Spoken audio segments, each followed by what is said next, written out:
Hi friends, welcome to our reading today at the Zen Den. My name is Victoria and today I'm pulling from the Everyday Witches Tarot. First of all, I just want to say happy Virgo season. We are at 1 degree Virgo and this is the mutable earth, so ruled by Mercury, so the night house Mercury. So this is a time definitely to get everything in order as best as we can.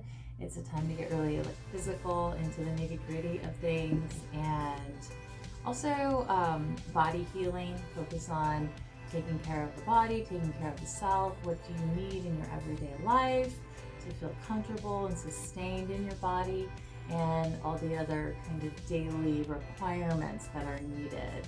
So to take a deeper look at that. And we also have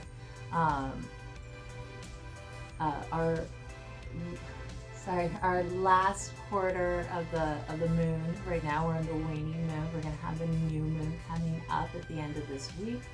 And so it's a time of completing things, kind of tying up loose ends and getting ready to plant new seeds and what we're going to put our energy into this next cycle. But definitely tie up as many loose ends as you can, finish things off so that you have a clean slate to build new upon. Okay, and so today with our reading, our first card is the 7 of Wands. So when you see this card come up, you are being called to ask how you are standing your ground for where you're going in life, what your beliefs are, taking time and space to protect yourself if needed as you're moving forward, or maybe just taking time and space to plan on how you're going to move forward and avoid pitfalls, avoid putting out excess energy in areas that you don't need to, avoiding dealing with, I keep on hearing unnecessary situations. So how can you work more efficiently, more smoothly, with wisdom and grace, and just knowing that if needed, you're ready to stand your ground. You know why you believe in what you believe, you know what your vision are, you're strong in your convictions, and you're ready to move forward. Okay, the next card is the Temperance card. So coming back to like the seat of your soul, rebalancing yourself. In Kabbalah, the Temperance card is the path that connects Tiferet and Yesod, which is basically like the Christ consciousness center, and then being Tiferet, and then Yesod would be like the formation, the foundation for what's going to be manifesting in the physical world. So coming back to like your seat of your soul, your Christ consciousness state, and really looking at how you want to manifest your energy forward. What is the blueprint for your life? What is the blueprint for you putting your energy forward into the world? The Temperance card reminds us to go neither too much to the right, neither too much to the left. And on the tree of life, that would be, you know, the pillars of mercy and severity. So not too merciful, not too severe, but what is that middle path? And how can you walk that better in your life? How can you bring that the light of your soul center, the light of your heart center, the light of your spirit life force forward into the physical world, manifesting in a very focused, yet I want to not say balance, because I want to get away from balance, because things are in constant flux in life, right? But maybe in a more graceful way for yourself. How can you do that? Call in your guides, your guardians of light, who you connect with in the spiritual plane. Some people like to connect with Archangel Michael. Some people have ascended masters that they connect with.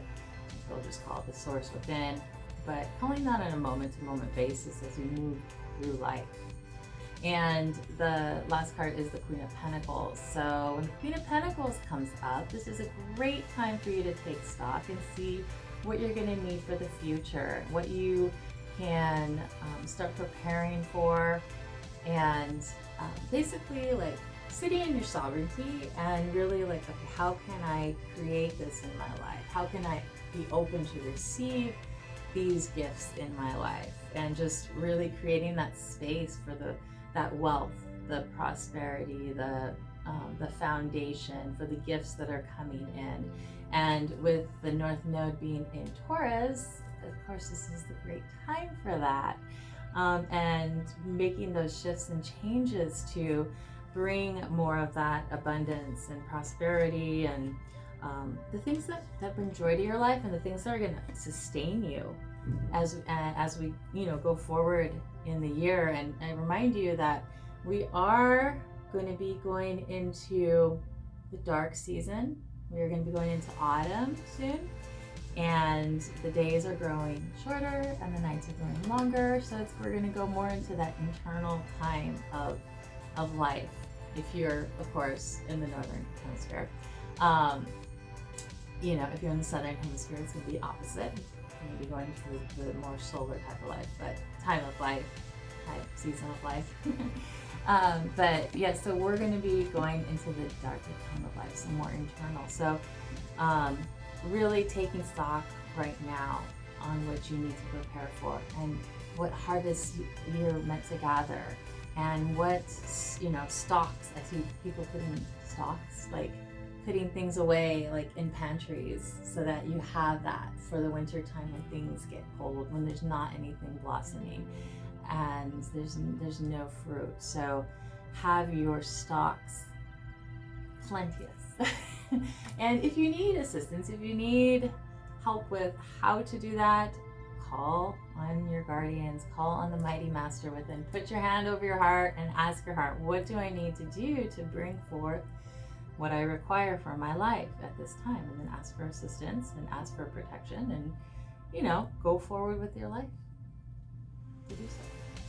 But yes, come back to that heart center. So I hope that was helpful, and I am wishing you this amazing day. Remember, the new moon's coming up, so tie up those loose ends and see what you can finish and release to start anew when we have that new moon coming up.